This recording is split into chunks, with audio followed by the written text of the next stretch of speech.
Well, you know, Rishi is doing really well, or not, in the polls as it is. Because let's face it, if anything, it's looking like the Conservatives are actually going to be the third party, rather than the second, or potentially first, the way this is going. And so what does Rishi do to try and boost the polls? Well, apparently he has personally intervened, according to this article, to keep the £40 million VIP helicopter contract that he apparently loves. Well, isn't that just a great idea, eh? Especially when all that money, £40 million, could actually be used on something more worthwhile. I mean, why does he need a helicopter to go around in? Especially, of course, if that isn't exactly going to help their green agenda or environmental impact or whatever that they're going to try and reduce. Councils all over the place seem to be adding their own sort of ULEZ areas, don't they?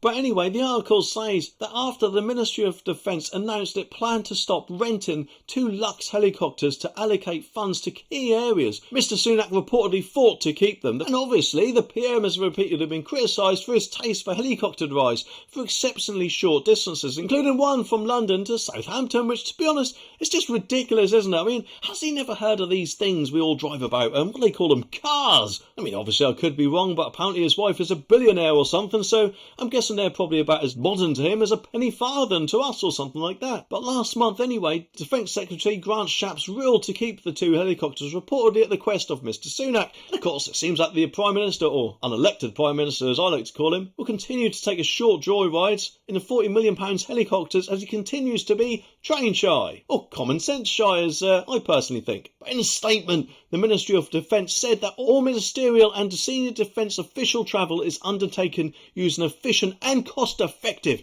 travel arrangements. Well, yeah, I mean, I could be wrong, but I mean, I would have thought a train journey or a car journey would be much more expensive than a helicopter, because let's face it, we all fly about in them nowadays, don't we, eh? And he goes on and says that this contract was extended primarily in order to provide travel for the command functions of the Ministry of Defence. But of course, a Labour source previously said that his helicopter choices, it's ironic that the Prime Minister insists of this form of travel when mortgages are sky high thanks to the choices that the Tories made. Well, to be honest, Labour, let's face it, you haven't exactly made good choices yourselves in the past, have you, eh? But get this, other journeys that Sunak has flown to by helicopter is to Dover, apparently an hour-long train ride. I mean, there's just no excuse for this, is there? Because it is, whether he likes it or not, or accepts it or not, going to be much more cheaper for us taxpayers to pay for his travel in a train than a helicopter, and that money could actually go to more worthwhile causes. I mean, surely can't he see that? Is he that pig ignorant?